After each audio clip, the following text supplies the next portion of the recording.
Neat ఎద్దడిని తట్టుకోవాలి, 120 రోజులలో రావాలి, ఇవన్నీ కలిసి ఒక్క దాంట్లో రావాలంటే మ్యాజిక్ బుల్లెట్ చాలా కష్టం కదా.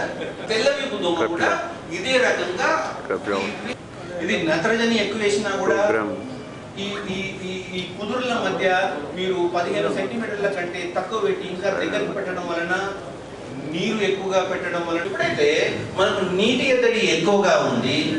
ఈ కాలం లెక్క కాదు, వర్షాలు బాగా రాక మనకు దాన్ని గోకి వేయడం వలన అవి పచ్చగా అయిపోయి దాని మొదలు సూలిమనలుగా తేలి ఉంటాయి.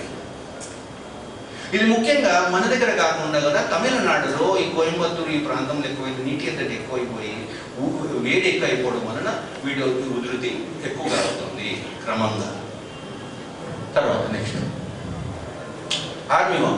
మీరు 1-2 సంవత్సరాల క్రింద జగిత్యాల, కరీంనగర్ ఈ ప్రాంతంలో ఇట్లనే బాగా వర్షం పడి ఎండ వెళ్ళినప్పుడు మీకు ఆర్మీ వామ్ అని చెప్పి ఈ పురుగు, దీని యొక్క పురుగు ఆక్టేలు చాలా పెద్దగా ఉండి అవి మందలుగా పోయి ఒక్కసారి తెల్లారి లేచే వరకు మొత్తం మేసినట్టు తినేస్తాయి. కాకపోతే ఇది క్రమంగా రెగ్యులర్గా రాదు, అప్పుడప్పుడు అక్కడక్కడ పెంచి వెళ్తూ ఉంటారు.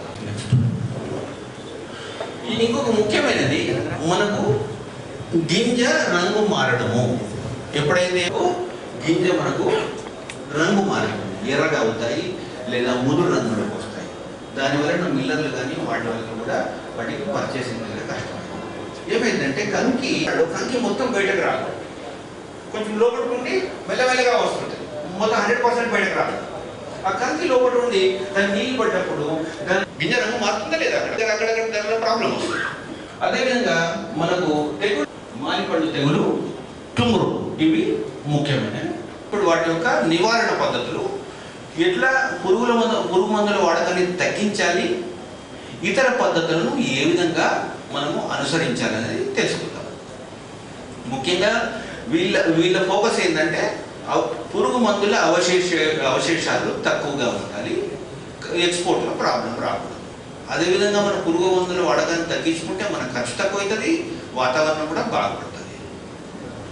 నెక్స్ట్ సాధారణంగా తీసుకోవాల్సిన మెళకువలు ఏంటి? ఒకటి, మీరు ఎంత దూరంలో వేస్తారు వరి, ఎంత దూరంలో నాటబెడతారు?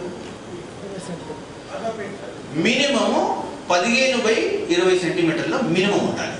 మినిమం 20/20 వేసినా పర్వాలేదు, కానీ 15/20 సెంటీమీటర్లు, వరుస మధ్యలో 20 సెంటీమీటర్లు, కుదురుకు మధ్య 15 సెంటీమీటర్ల దూరం మినిమం ఉండాలి.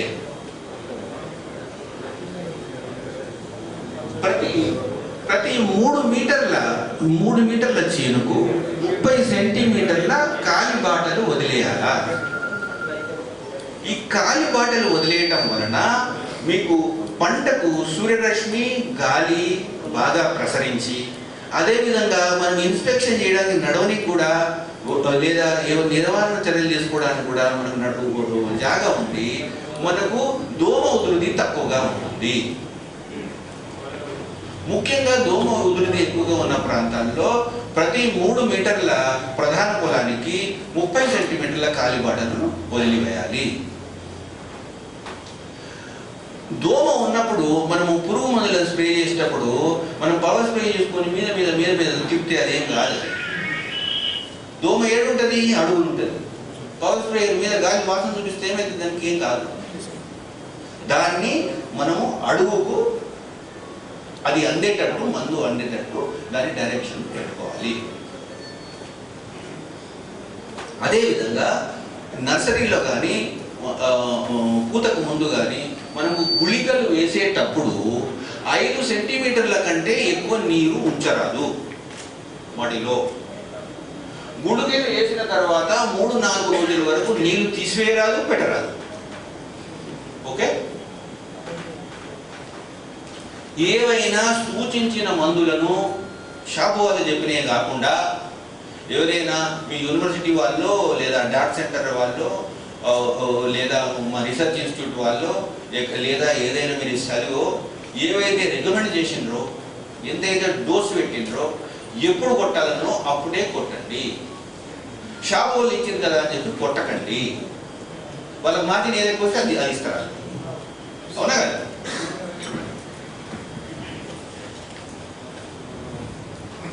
ఒకవేళ వర్షము మనము పిచికారీ చేసిన 3 గంటల లోపు వస్తే మళ్ళీ తిరిగి చేయవలసి ఉంటుంది.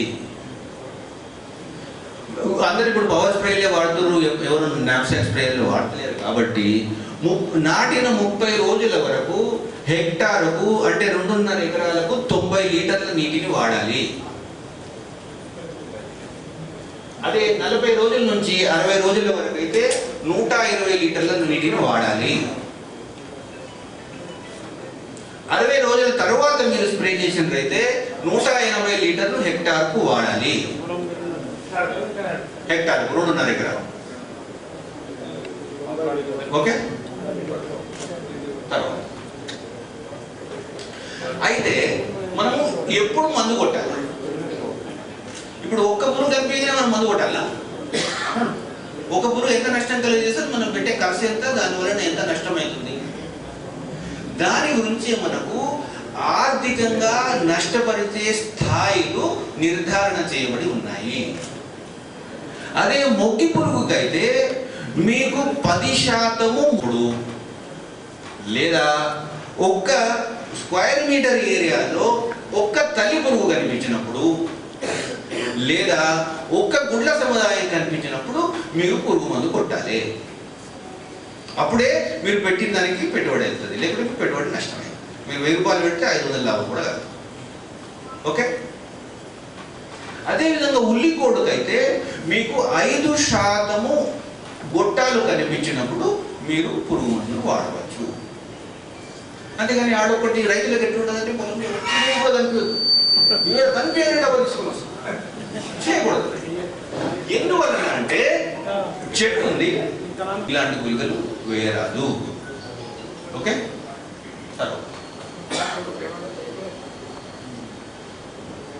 ఇవి సాధారణంగా మనం తీసుకోవాల్సిన జాగ్రత్తలు నేను చెప్పినాను. దీని తర్వాత మనము సస్యరక్షణ పద్ధతులకు పోతుంటే ముందు పెస్ట్ సర్వేలెన్సు. ఇప్పుడు ఆ శత్రువు వస్తుందా లేదా సిబిసిఐడి పెట్టాలి. ఎవరితో పెట్టాలి? ఒకటి లింగాకర్షక బుట్టలు, లైట్ ట్రాప్స్, ఆకర్షక బుట్టలు. ఇప్పుడు మీకు మొగి పురుగు కానివ్వండి, గొట్టం పురుగు కానివ్వండి, సుడిదోమ కానివ్వండి, ఇవన్నీ కూడా మనకు లైట్కు అవి అట్రాక్షన్ అవుతాయి. మన ఇంట్లో కూడా లైట్ వేస్తే దోమలన్నీ వస్తాయి కదా, రసం పీల్చే పురుగులు వస్తాయి. వాటి వల్ల మొత్తం కంట్రోల్ అవుతుందని కాదు, మీకు ఎంతవరకు ఎంత లెవెల్ వరకు పురుగు ఉంది అని తెలుస్తుంది. వీటి ఉధృతి ఎంతవరకు ఉన్నది, చాలా వస్తున్నాయా తక్కువ వస్తున్నాయా, మానిటరింగ్ మనకు వస్తుంది. అదేవిధంగా ఇంకో సర్వేలెన్స్ సిస్టమ్ ఏంటంటే మీకు లింగాకర్షక బుట్టలు, ఫెరమోన్ ట్రాప్స్. మీరు ఫెరమోన్ ట్రాప్స్ మనకి ఇప్పుడు మొగ్గి పురుగుకు అవైలబుల్ ఉన్నాయి, నాముకు అవైలబుల్ ఉన్నాయి, రెండింటికి కూడా మనకు అవైలబుల్ ఉన్నాయి. అలాగే గులాబీ మొగ్గు పురుగు కూడా మనకు light traps, pheromone traps available ఉన్నాయి. ఒకటి 14 రూపాయలు పడుతుంది ఎకరానికి. ఈ లింగాకర్షక బుట్టలు ఏంటిది? మొగ పురుగులని అట్రాక్ట్ చేస్తాయి, ఆడి పురుగులు గుడ్లు పెడితేనే ఉంటాయి. ఒకవేళ మొత్తం మొగ పురుగులను మీరు ఎలిమినేట్ చేయాలి అనుకుంటే ఎకరాకి మీరు 20 లింగాకర్షక బుట్టలు పెట్టాలి, అప్పుడు కంట్రోల్ అయ్యింది. కానీ ఆ పెట్టే సప్లై చేసే కంపెనీ ఏందో అది పవర్ ఉన్నదైతే ఇవ్వాలి. ఏం లేకుండా బుట్ట తెచ్చి తనలో పడలేదని టెక్నాలజీని బ్లేమ్ చేయొద్దు. ఇదే పని చేస్తలేదు ఇదంటే వాడు ఏమి ఇచ్చిండు, అందులో పవర్ ఉందా లేదా అనేది ఒక క్వశ్చన్ కదా. తెగుళ్లను చీడలను తట్టుకునే వంగడాలను వేయుట. నేను ఇంతకుముందే చెప్పాను, యూనివర్సిటీ వాళ్ళు డెవలప్ చేసారు, మేము డెవలప్ చేసాం, చాలా మంది డెవలప్ చేసాం. ఈ రకము ఈ పురుగుకు తట్టుకుంటుంది, ఈ తెగులకు తట్టుకుంటుంది, మేము ఇస్తాం. మీరంటారు ఇవి తినడానికి బాగాలేదు, ఇది బాగాలేదు, వాళ్ళు వండలేరు, ఇది వండలేరు, అది లేరు. మళ్ళీ మీరు బిపిటీ వేస్తారు, మళ్ళీ హెచ్ఎంటీ వేస్తారు, జై శ్రీరామ్ వేస్తారు. అవన్నీ కూడా తట్టుకోవు, రైట్. నెక్స్ట్ పోతన, కాకతీయ, ఎర్రమల్లెలు, కావ్య, సమృద్ధి, ఉష, ఆశ, ఇవన్నీ కూడా మన వరంగల్ సెంటర్లోకి వెళ్ళి డెవలప్ అయిన రకాలన్నీ కూడా రైట్.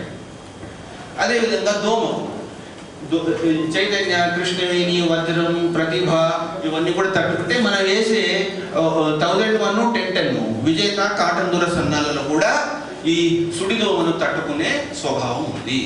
తట్టుకుంటుంది కానీ మొత్తం రాదని కాదు. ఇప్పుడు దాని మీద ఎక్కువ వస్తే తక్కువ వస్తుంది. దాని మీద 3 రౌండ్లు కొట్టాలంటే పెస్టిసైడ్ కింద 1 రౌండ్ కొడితే సరిపోతుంది.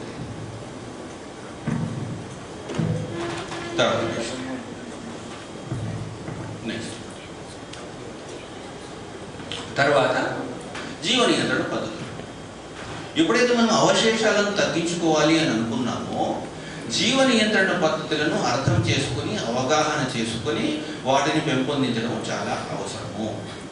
ఇంతకుముందు చెప్పిన చెట్టు ఉన్నది, దాన్ని తినే పురుగు ఉన్నది, దాని తినే పురుగు ఉన్నది, తెగులు ఉన్నది, రోగం ఉన్నది, వైరస్ ఉన్నది, బ్యాక్టీరియా ఉన్నది. ఆ పురుగు కూడా కోవిడ్ వస్తుంది, పురుగు కూడా దగ్గు వస్తుంది, పురుగు కూడా జ్వరం వస్తుంది. రైట్? ఎందుకంటే అది కూడా జీవే కదా. అయితే ఇవి ఆ మిత్ర కీటకాలు ఏవైనా మన చర్యలన్నీ కూడా వాటిని సంరక్షించే దిశలో ఉండాలి. నెక్స్ట్ వీటిలో మనము ట్రైకోగ్రమ్మా జపానికము, ట్రైకోగ్రమ్మా కిలోనిస్ అనే ఏవైతే పరాన్న జీవులు ఉన్నాయో వీటి యొక్క గుడ్ల యొక్క కార్డ్స్, ఏ కార్డ్స్ చూసారా మీరు? ట్రైకో కార్డ్స్. లేకపోతే మీ వాళ్ళకి చెప్తాను, వాళ్ళు సప్లై చేస్తారు. ట్రైకో కార్డ్స్ అని ఉంటాయి. వీటిని మన పొలములో తెచ్చి పిన్ చేసుకుంటే వాటి నుంచి ఈ పరాన్న జీవులు బయటికి వెళ్ళి ఈ ముగ్గు పురుగును అదుపులో పెడతాయి. రైట్? వీటిని మీకు నాటు వేసిన 15 రోజుల తర్వాత 5 నుంచి 6 సార్లు మనము వీటిని పిన్ చేయాల్సి వస్తుంది. ఓకే?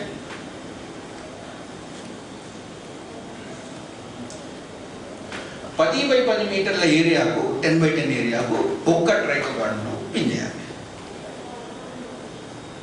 నెక్స్ట్ ఇంతకుముందు చెప్పిన లింగాకర్షక బుట్టలు. లింగాకర్షక బుట్టలు మనకు మొగ్గి పురుగుకి అవైలబుల్ ఉన్నాయి, లీఫ్ హోల్డర్కి అవైలబుల్ ఉన్నాయి, ఆకుముడత పురుగుకి అవైలబుల్ ఉన్నాయి. అదేవిధంగా గులాబీ రంగు మొగ్గి పురుగు కూడా అవైలబుల్ ఉన్నాయి. వీటిని మొత్తం మానిటరింగ్ అయితే ఎకరాకు 3 ఎరల చొప్పున పెట్టుకోవాలి.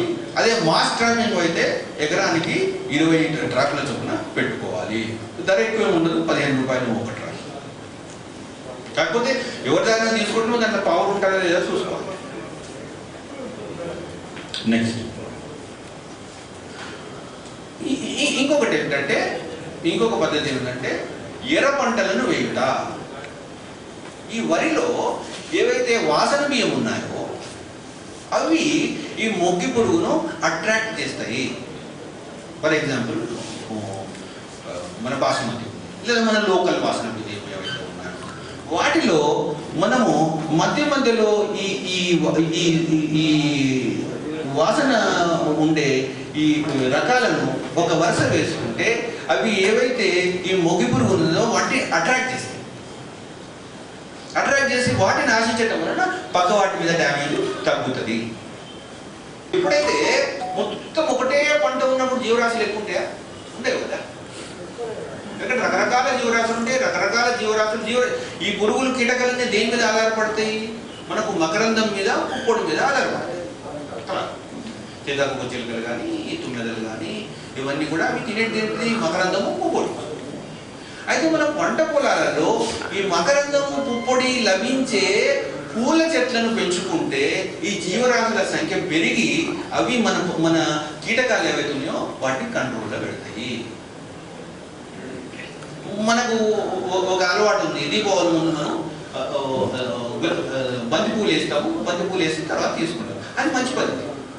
దాని వలన మన జీవవైవిధ్యం పెరిగి ఈ మిత్ర కీటకాల సంఖ్య పెరిగి మన పురుగులు అనేది కంట్రోల్ అయ్యాయి. ఓకే? నెక్స్ట్ తర్వాత ఇవన్నీ చేసినాక పురుగు మందులకు రావాలి. ఫస్ట్ డబ్బా పట్టుకొని రావాలి. కానీ అవేం చేయం మనం. ఇంట్లో పడుకునే డబ్బులు కొట్టడం, మందు కొట్టడం అది తప్పది.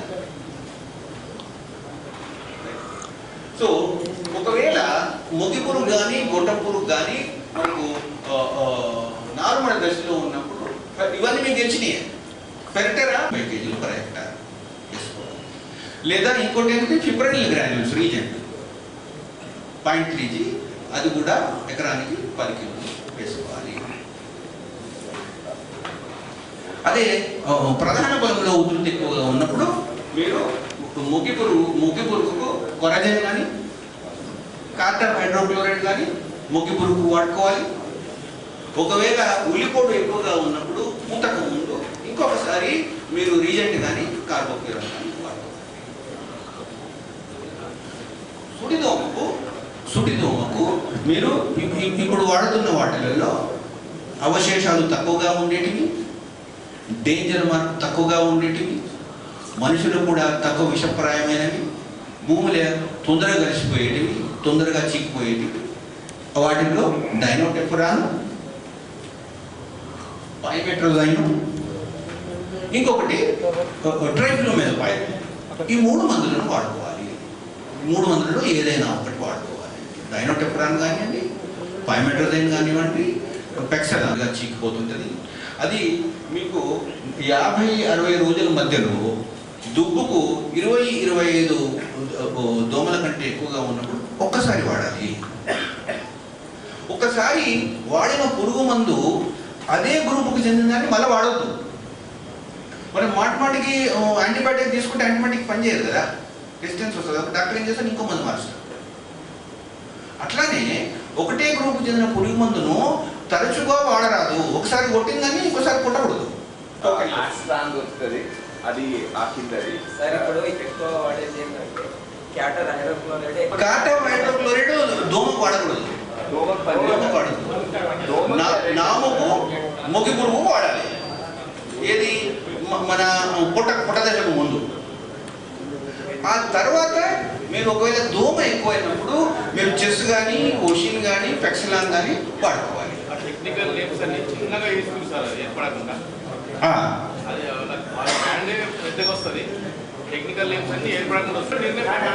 కరెక్టే, మీరు అన్నది కరెక్టే, నేను కాదన్నా. నేను అనేది మీ విధంగా మనం వాడుకోవాలి.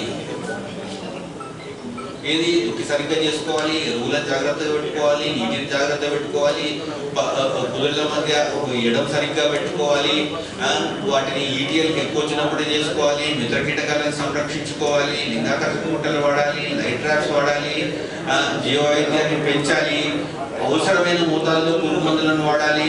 ఇవన్నిటిని కలిపి మేళవించే పద్ధతిని మనము సమగ్ర సస్యరక్షణ లేదా సామేకిత సస్యరక్షణ అంటాము. దాన్ని ఐపీఎం అంటాము.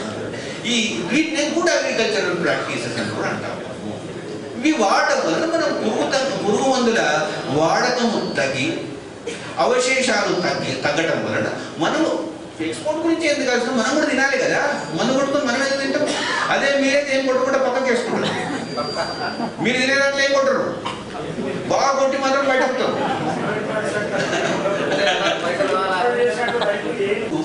ఇంకొక పాయింట్ మర్చిపోయాను నేను. ఉధృతి ఎక్కువగా ఉన్నప్పుడు, పొట్ట దశలో ఉన్నప్పుడు నీళ్లు తీసేసి ఆరబెట్టాలి.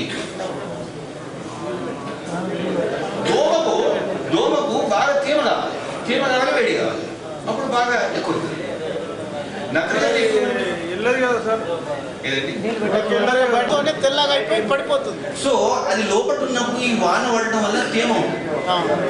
ఆ తేమ ఉన్నప్పుడు దాని మీద మీకు బ్యాక్టీరియా, ఫంగస్ కంకినల్లి ఇచ్చారు. అలాగే Indian institute of rice research వాళ్ళు వరిలో చేయవలసిన విధానాన్ని ఒక పుస్తకం రూపంగా చేశారు. ఆ పుస్తకాన్ని ప్రతి ఒక్కరికి డిస్ట్రిబ్యూట్ చేస్తున్నారు. దాంట్లో అన్ని విధాలకు సంబంధించిన సమాచారం ఉంది. అలాగే నెక్స్ట్ డాక్టర్ ముత్తుమారన్ గారు ఒక వెరైటీ డెవలప్ చేశారు ప్యాడీలో. ఆ వెరైటీ గురించి మీకు ఒక 5 నిమిషాలు వివరిస్తారు. ముత్తుమారన్ స్వాగతం. నాకు తెలుగు పూర్తిగా రాదు, తమిళ వాళ్ళు, లేకపోతే కూడా తెలుగులో మాట్లాడుతున్నట్టే మీకు కొంచెం ఆనందంగా ఉన్నది. ఇప్పుడు మీ ఏరియాలో ఈ ఎండాకి తెగులు ప్రాబ్లం ఎక్కువ ఉందా ఈ సీజన్లో? ఎండాకి తెగులు నెక్స్ట్ సీజన్లో ఉన్నది. దాని గురించి ఇప్పుడు మన ఏవో సార్ కూడా చాలా కోపంగా మాట్లాడిపోయినారు. సిసిఎంబి వారు ఒక విత్తనం తయారు చేసి విడుదల చేసినారంటే అది మేము సిసిఎంబి కలిపి తయారు చేసినాము. అది ఇన్రూట్ సాంబా మసీన్ ఒక వెరైటీ. మాది ప్రైవేట్ సీడ్ కంపెనీ కాదు, మేము డెవలప్ చేసినాము. మళ్ళీ అది స్టేట్ డిపార్ట్మెంట్ వాళ్ళే తీసుకుపోవాలి రైతులకు. అది 10 సంవత్సరం అయింది. ఎక్కడెక్కడ ఎండాక్ టెక్లో ఉండదో అక్కడ వెరైటీ చాలా మంచిగా వచ్చింది. ఇప్పుడు ఇంకా ఒక కొత్త డిఆర్ఆర్ డాన్ 53 ఇప్పుడు లాస్ట్ వీక్లో కూడా నేను ఖమ్మం పోయినాం. ఖమ్మంలో 2 మండలం, ఒకటి తల్లాడ, ఇంకా ఒకటి కల్లూరు, ఒక 50-60 ఎకరాలకు ఇచ్చినాం. మీద వెరైటీ బీపీటీ 5204 మీద వెరైటీలు అన్నీ ఎక్కువ వచ్చింది ఎండాక్ టెక్లో. ఈ వెరైటీ చాలా మంచిగా ఉన్నది. ఇప్పుడు ఇక్కడ కూడా వెరైటీ మీకు ఇవ్వచ్చు వచ్చిన సీజన్లో.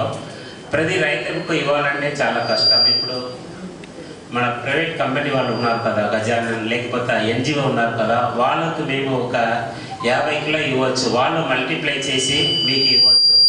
చేస్తున్నారంటే మీకు మీరు కల్టివేట్ చేస్తున్నారంటే ఈ ప్రాబ్లం మీకు రాదు. మేము ఈ ఎన్జిఓకి ఒక 50 కిలో ఇవ్వచ్చు వచ్చిన సీజన్లో. మీరు మల్టిప్లై చేసి ప్రతి రైతులకు ఇవ్వచ్చు.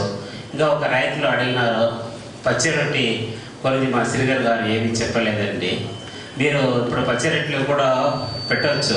రైస్ వరి పెట్టినందుకు ముందు మీరు పచ్చిరొట్టి పెడుతున్నారంటే మీకు యూరియా చాలా తక్కువ అవుతున్నది. మళ్ళీ మీ మట్టి కూడా చాలా బలంగా అవుతున్నది. ఇప్పుడు ఆ విత్తనం జీలుగు ఇదన్నీ ఉన్నది. ఓకే, సన్హంబ, ఓకే, దెన్ డైంచా ఏం చెప్తున్నారు తెలుగులో తెలియదు, దొరుకుతున్నది. పెళ్లి పెసర అదన్నీ మీరు పెడుతున్నారంటే మంచిది. అంటే రైతులకు అందులో ఇష్టం లేదు. ఎవరెవరు పెళ్లి పెసర ఎవరెవరు ఆవులు పశువులు ఉన్నదో ఆ రైతులు కల్టివేట్ చేస్తున్నారు కోస్టల్ ఆంధ్రాలో. ఎందుకంటే అది ఒక మంచి ఫాడర్ క్రాప్.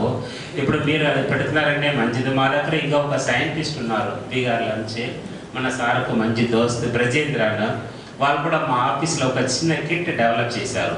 ఓకే, ఒక 5 నిమిషాల్లో మీకు మీ మట్టిలో నైట్రోజన్ ఎంత ఉన్నదో, ఫాస్ఫరం, పొటాష్, మళ్ళీ వాటర్లో కూడా ఈసీ లెవెల్ ఏమి ఉన్నదని వాళ్ళు టెస్ట్ చేయొద్దు. ఇప్పుడు ఈ 100 రైతులు ఒకటే మండలంలోకి వచ్చారు కదా, డిఫరెంట్ మండల్స్. మీరు మా డైరెక్టర్కి లెటర్ రాసినారంటే ఆ సైంటిస్టే మీ పొలంకి వచ్చి మీకు అందరికీ అది టెస్ట్ చేసి సాయిల్ హెల్త్ కార్డు ఇవ్వచ్చు. దాన్ని కూడా మీరు మా డైరెక్టర్కి ఒక లెటర్ రాయండి, పంపిస్తున్నాం. మా సైంటిస్ట్ కావాలంటే నేను కూడా వాళ్ళ దగ్గర వస్తున్నాం. ఇక్కడ ఒక 2 రోజులకు వచ్చి మీ అందరికీ ఆ సాయిల్ హెల్త్ కార్డు డిస్ట్రిబ్యూట్ చేయొచ్చు. అండి వేరే ఇదే ఇప్పుడు ఇది దాని గురించి చెప్పాలని ఉన్నాము. ఈ వెరైటీ మేము మీరు ప్రతి రైతులకు ఇవ్వాలంటే చాలా కష్టం. మాది చిన్న అరగని duration same BPT 5204 120 days, maximum 125 days. 125 days లేదు. ఇది ఇప్పుడు ఇదిలో ఒక 3 జీన్ పెట్టుకున్న ఒక 10 రోజులు తగ్గింది. మా ఆఫీస్లో కూడా ఇది మా ఆర్గనైజేషన్లో కూడా ఇన్స్టిట్యూట్లో 110 రోజులు. వాతావరణం ఇట్లా లేదు, మంచిగా ఉన్నదంటే 115 రోజులు తయారవుతున్నది. మేము వాళ్ళు ఎన్జిఓకి ఇస్తున్నాము. ఓకే, లేకపోతే ప్రతి రైతుకి ఇవ్వాలంటే ఒక మినీ కిట్ టైప్లో 2 kg ఇవ్వచ్చు. మీరు అది మల్టిప్లై చేసి మళ్ళీ ఉపయోగ చేయొచ్చు. తల్లాడ కల్లూరులో వాళ్ళ దగ్గర కూడా మీరు మాట్లాడవచ్చు. కొంచెం రైతుల ఫోన్ నెంబర్ కూడా నేను ఇవ్వచ్చు. వాళ్ళ దగ్గర మాట్లాడండి ఇట్లా ఉన్నది. నేను చాలా బ్రహ్మాండ ఒక రైతు దిన ఉత్సవం కూడా అక్కడ పెట్టాలని ఉన్నాం. మీరు కూడా అట్లా చేసినారంటే ఇది చాలా మంచిగా ఉన్నది. మీకు డయాబెటిక్ ఉన్న రైతులు కూడా చాలా మంచిది. దానికి కూడా ఇప్పుడు రీసెర్చ్ నడుస్తున్నది. మన శ్రీధర్ గారు చెప్పినారు కదా, చుడిదోమ వచ్చిందంటే ఫస్ట్ నీళ్లు కూడా తీసేసేయాలి. Heavy rains. మళ్ళీ ఇప్పుడు మళ్ళీ మీరు మామూలుగా నాటేసినప్పుడు ఎంత గ్యాప్ ఇస్తున్నారు? ఒక మొక్కలకు ఇంకా మొక్కలకు లేదు. మీరు మినిమం 20 సెంటీమీటర్లు ఇవ్వాలి. మీ దగ్గరికి వచ్చి దాన్ని ఎలా చేయాలని చెప్తారు. Okay, thank you sir. Thank you. రూపాయికి డాలర్ రూపంలో వస్తుంది. ఆ డాలర్ రూపంలో చేయాలంటే మనం ఎక్స్పోర్ట్ చేయాలి. ఆ ఎక్స్పోర్ట్ చేయాలంటే మనం ఏ రకమైన పద్ధతులు పాటించాలి అని మీకు వివరంగా చెప్పడానికి ఢిల్లీ నుంచి డాక్టర్ రితేష్ శర్మ గారు వచ్చారు. మీకు పంటలో చేయవలసిన గుడ్ అగ్రికల్చర్ ప్రాక్టీసెస్ గురించి సవివరంగా పవర్ పాయింట్ ప్రెజెంటేషన్ లో చెప్తారు. नहीं जानता, आई विल ट्राई कि मैं अपनी बात आप लिखा नहीं होगा, फोटोग्राफ्स होंगे, so we can discuss. Hindi वैसे थोड़ा थोड़ा तो सब समझते हैं. हिंदी आता है, then very good. So first of all पहले मैं थोड़ा सा, दिस इज द लैब.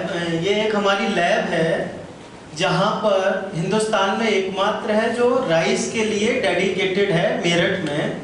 यहाँ इंटरनेशनल जितने भी एक्सपोर्टर्स हैं उनको जब हम एक्सपोर्ट करते हैं किसी देश में तो बहुत सारे टेस्टों की ज़रूरत होती है। किसी कंट्री में डीएनए कंपलसरी है, किसी में रेजिड्यू तो अब सभी में लगभग है। तो उसके लिए यहाँ पर एक फैसिलिटी है हमारे यहाँ जहाँ से टेस्ट कराए जा सकते हैं, जिसमें DNA testing, quality testing, pesticide residue, heavy metal, GMO, ये सारी टेस्टिंग अवेलेबल है। और ये एक फार्म है क्योंकि हमारा काम है देश से राइस के एक्सपोर्ट को बढ़ाना, स्पेशली तो बासमती के एक्सपोर्ट को बढ़ाना है। बट पहली बार हम बासमती के एरिया से बाहर, मैं खुद आया हूँ, एपीडा हमेशा काम करता है यहाँ, धर्मराव जी हैं और दूसरे लोग हैं, IIRR, बहुत सारे इंस्टीट्यूट हमारे हैं जो सब काम करते हैं। लेकिन क्योंकि पिछले साल का जब रिकॉर्ड देखेंगे तो नॉन बासमती की मांग भी बहुत ज़्यादा है, तो जो कि आप लोग काफ़ी ग्रो भी करते हैं। तो किसानों को कैसे अच्छा सीड मिले, क्योंकि कितनी भी कोशिश हो, यदि सीड अच्छा नहीं मिलेगा तो आप कितनी भी मेहनत कीजिए आप अच्छी फसल नहीं दे पाते, ठीक है ना। तो थोड़ी सी बात यदि आपका इंटरेस्ट होगा तो मैं सीड पर करूंगा, क्योंकि हम चाहते हैं हमारे हर किसान को इस देश का बेस्ट सीड मिले। और मैं ये भी जानता हूँ जितने भी राज्यों में जाता हूँ कि किसान सीड की क्वालिटी से संतुष्ट नहीं है, ठीक बात है ना। कोशिश करते हैं, महंगे से महंगा खरीदते हैं, फिर भी क्वालिटी बहुत अच्छी नहीं मिलती है। तो वो कैसे मिलेगी, उसका क्या तरीका है, क्योंकि ऐसे बहुत सारे इंस्टीट्यूट हैं लेकिन सबकी लिमिटेशन है। अच्छी जब मिलेगी, आप लोग कल, मैं आज रात में होटल में रुका था, पूरी रात सुबह देख रहा था देवी जी की बहुत गाड़ियाँ जा रही थी, फंक्शन मनाते हैं, तो आप मिठाई भी बनाते हैं, आप बड़े से बड़े स्वीट दुकानें आप तमाम नुकसान वहाँ कर लेते हैं, जिससे दिक्कत होती है। 1 kg का कितना एरिया बोले सर? 25 स्क्वायर मीटर मिनिमम, इससे ज़्यादा ही लेना चाहिए, कम नहीं। ज़्यादा हो रहा है? बैठिए, मैं समझ गया, बैठिए, उसका ऊपर का भी टूट जाएगा। कोई बात नहीं, आप बैठिए। मैंने आपको बताया 5वीं पत्ती आने पे लगानी है और हर दाने को प्रॉपर स्पेस चाहिए। अभी हम क्या करते हैं, आपने नर्सरी कैसे डालते हैं, नर्सरी डालने के लिए पहले आप उसको पडलिंग करते हैं, फिर स्प्राउट करते हैं, स्प्राउट करके शाम के समय उसको डालना है। लेकिन डालना ऐसे है कि मिट्टी उसके ऊपर बहुत ज़्यादा ना आए। या तो आप गोबर की खाद जो होती है, या आप कोई दूसरी राख है, या आप भूसी है जो स्ट्रॉ होता है, स्ट्रॉ, यदि आपकी बहुत हार्ड सॉइल है तो थोड़ा सा उसको मिला लें, जिससे कि थोड़ी सॉइल कॉम्पैक्ट हो जाएगी। दूसरी बात, जब आप नर्सरी अपरूट करेंगे, मैं उस पॉइंट पे आ रहा था बट कोई बात नहीं, जब आप अपरूट माने उखाड़ेंगे, तो उखाड़ने का भी तरीका इसमें है। ये आपने कभी भी सूखे में सीडलिंग नहीं उखाड़नी है, फर्स्ट थिंग, नेवर। आपने हमेशा पानी भर के उखाड़नी है, और जब पानी भर के उखाड़ोगे इसकी जड़ें 20 दिन में बहुत ज़्यादा अंदर नहीं जाती, क्योंकि आपने सीडलिंग जो सीड है वो ऊपर की ओर स्प्रेड किया है। एक प्रॉब्लम आ जाती है कभी कभी, बर्ड डैमेज, चिड़िया आके उसको न खा जाए, है ना, वो एक प्रॉब्लम आती है। तो बीज डालने के बाद ऊपर से उसके आप कुछ भी डाल सकते हैं, कुछ नहीं तो पैडी स्ट्रॉ ही डाल सकते हैं जो काट के आपके यहाँ दुनिया भर का पड़ा हुआ है। शुरू के 3-4 दिन की प्रॉब्लम है, उसके बाद कोई बर्डेज डैमेज नहीं होता, कोई प्रॉब्लम नहीं होती। लेकिन पानी भर के उखाड़ना जरूरी है, क्योंकि कुछ डिजीज है यहाँ तो शायद नहीं आती, जैसे बकाने, बहुत बड़ा चैलेंज होता जा रहा है नॉर्थ इंडिया में। वो यदि आपने सूखे में उखाड़ी तो वो आएगी ही आएगी, हाई टेम्परेचर पे आती है। और भी कई सारी प्रॉब्लम्स होती हैं जब हम उसको सूखे में उखाड़ते हैं, और अधिकतर लेबर सूखे में उखाड़ना चाहती है। सर यहाँ इस तरफ हमारा तरफ कोई भी जो तैयार हुई उसका भी ट्रीटमेंट करना है। अब हमें क्या लगता है, जब ट्रांसप्लांटिंग करते हैं पहले तो लेबर नहीं मिलती, ठीक बात है, लेबर भी चाहिए, लाइट भी आ रही है कि नहीं, पानी प्रॉपर है, ट्रैक्टर से पडलिंग भी करनी है, सारा कुछ मैनेज करना है। तो हमें ऐसे लगता है बहुत सारा काम है, जैसे बेटी की शादी कर रहे हैं, बारात आ रही है, कितनी जल्दी से जल्दी करें सब काम, ऐसे ही होता है ना ट्रांसप्लांटिंग के समय। और हमने एक और बता दिया जी सीडलिंग ट्रीटमेंट करना। आप कहोगे यार इसने क्या है, मजे से आया बढ़िया से कपड़े पहन के कौन सा खेत में जा रहा है, ये बात बना के चला गया। करेंगे जब पता चले, ठीक बात है ना। लेकिन यहाँ सारी कहानी साइकोलॉजी की है। हमने अपने माइंड में, दिमाग में ये सेट किया कि हमको एक काम करना है, सीडलिंग ट्रीटमेंट करनी है। कोई जरूरत नहीं है आप सीडलिंग ट्रीटमेंट कीजिए, सिंपल सा तरीका है। देखिए सीडलिंग ट्रीटमेंट का मतलब हम क्या बताते हैं, बर्तन लेके जाओ, जैसे पीछे था आपने देखा, बर्तन में जो रखो उसको पानी में दवाई घोल के रख दो, फिर 1 घंटा रखे रहने दो। कुछ नहीं कीजिए, सिंपल सा तरीका बता रहा हूँ।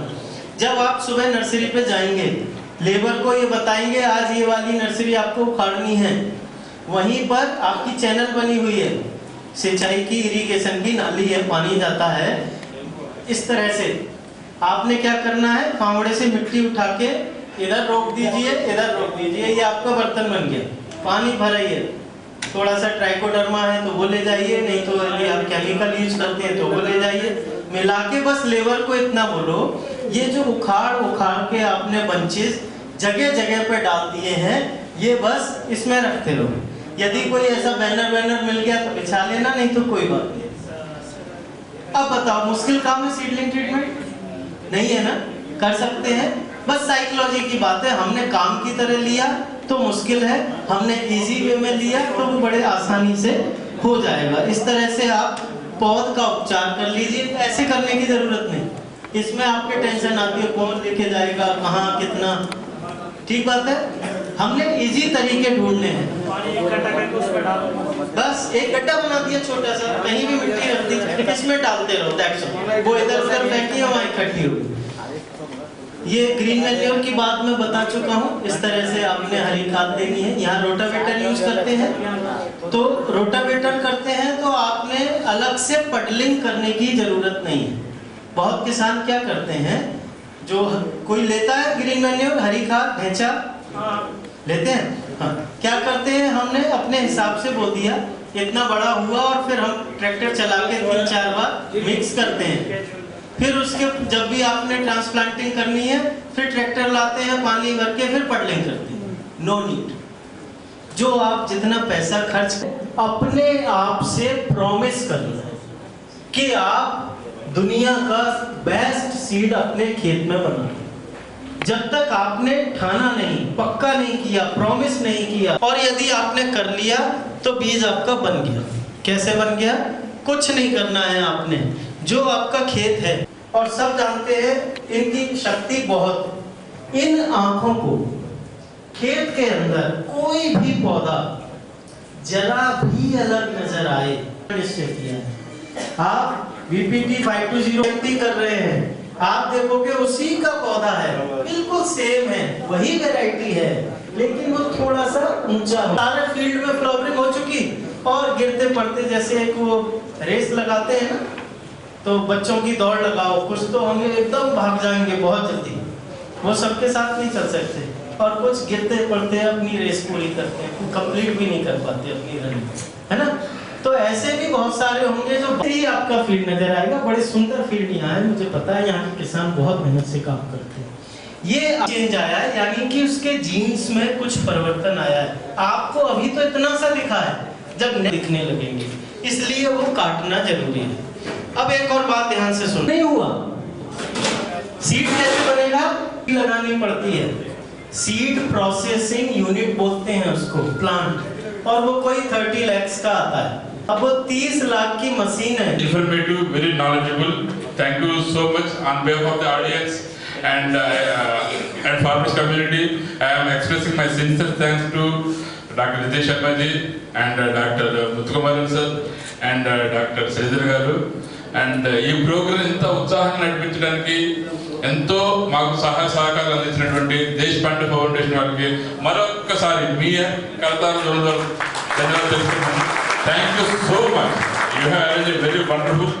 Thank you so much.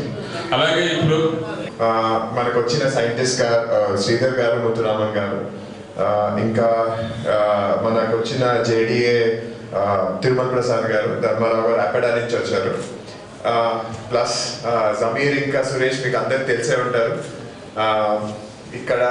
ఇక్కడికి నేను కూడా ఇట్లా కొంచెం రైతులా కనపడిన కానీ నేను ఒక 250 ఎకరాల్లో ఫామ్ చేస్తాను. నాకు ఇక్కడ తెలుసుకున్న చాలా విషయాలు ఇప్పుడు దాకా నాకు కూడా తెలియవు. మీరు కూడా అందరూ మీకు కావాల్సింది తెలుసుకుని ఉంటారని చాలా ఆశిస్తున్నాను. మీకు ఇంకా క్వశ్చన్లు ఉంటాయి, మీకు ఇంకా డౌట్లు ఉంటాయి, మీరు ఎప్పుడన్నా అది సురేష్ని లేకపోతే జమీర్ని అడగండి. వాళ్ళు సైంటిస్టులని మీకు ఎవరు కావాలో వాళ్ళని మీ దగ్గరికి తెస్తారు. ఈ కాకతీయ శాండ్ బాక్స్ వాళ్ళు చేసే ఈ మంచి పనిని అందరికీ మీరు హృదయపూర్వకంగా నేను చాలా నాకు ఆనందం అనిపిస్తుంది చేస్తున్నందుకు. థ్యాంక్ యూ మీరందరికీ వచ్చినందుకు. అలాగే ఇది మొదటి ఎప్పుడు సంవత్సరం మోర్ దెన్ 100 ప్రోగ్రామ్స్ మన నితీష్ శర్మ గారు చేశారు. ఆయన కేవలం నార్త్ ఇండియాలో చేశారు. ఇది మన సౌత్ ఇండియాలో ఫస్ట్ ప్రోగ్రామ్ అండి. అది మీ దగ్గర మొదలు పెట్టాము. కంపల్సరీగా ఇలాంటి ప్రోగ్రామ్ మరిన్ని చేయాలి. మరిన్ని ప్యాడీ రైస్ మంచి క్వాలిటీ రైస్ ఇక్కడ ఎక్స్పోర్ట్ అవ్వాలని మనస్ఫూర్తిగా కోరుకుంటూ, అలాగే అన్నిటికన్నా ముఖ్యంగా ఇక్కడ ప్రోగ్రామ్ చేయాలని కానీ మొట్టమొదటిసారిగా మాకు మంచి సహాయ సహకారాలు అందించినటువంటి హితన్ విమాని గారికి మరొకసారి ధన్యవాదాలు తెలుపుకున్నాను. Thank you so much. मैं doctor Ritesh Sharma, principal scientist, basmati export development foundation, Modipuram Meerut से आज यहाँ निज़ामाबाद में चावल को निर्यात करने के लिए क्या क्या बातों का हमें ध्यान रखना चाहिए और हमारे किसान भाई किस तरह से चावल का प्रोडक्शन करें कि वो दुनिया के कोने कोने में जाकर के और लोगों का पेट भरे और हमारे किसान भाइयों की आय बढ़े, इसके लिए APEDA ministry of commerce government of India ने यहाँ पर जो एक्सपोर्टर्स हैं, तेलंगाना राइस एक्सपोर्टर एसोसिएशन है और कृषि विभाग के साथ मिलकर इस कार्यक्रम का आयोजन किया है, जिसमें यहाँ करीब 200 किसानों को प्रशिक्षण दिया गया कि वो किस तरह से चावल में खेती में किन किन बातों पर विशेष ध्यान दें, पेस्टिसाइड्स का यूज कम से कम करें जिससे दुनिया में कोई भी हिंदुस्तान के चावल के ऊपर उंगली न उठा सके और सही तरीके से खेती करके अपनी आय भी बढ़ाएं। అండి నేను కాకతీయ శాండ్ బాక్స్ నుంచి వస్తున్నాను. ఇవాళ రైతు సోదరులతో సైంటిస్టులు, ఐఆర్ఆర్ఐ నుంచి వచ్చిన సైంటిస్టులు, అపెడా నుంచి ఎక్స్పోర్ట్ నుంచి వచ్చిన ధర్మారావు గారు, ఇంకా plus basmati development foundation Ritesh Sharma గారు వచ్చి రైతు సోదరులకు అందరికీ ఎట్లా మనము విత్తనం ఎట్లా శుద్ధి చేయాలి, ఆ విత్తన శుద్ధిని మనము ఎట్లా పెంచాలి, ఆ పెంచిన దాన్ని మనం ఎక్స్పోర్ట్ చేయాలంటే ఎట్లా ఏమేమి ప్రాక్టీసులు చేయాలి, ఇవన్నీ తెలియజేయడం అయింది. రైతు సోదరులు అందరూ బాగా ఈ ప్రోగ్రామ్ని ఉత్సాహంగా పాల్గొన్నారు. ఇట్లాంటి ఇంకా ప్రోగ్రామ్ చేయాలని మేము కాకతీయ శాండ్ బాక్స్ని తరపు నుంచి మేము ఎంత ప్రయత్నం చేస్తాము. థ్యాంక్ యూ అండి.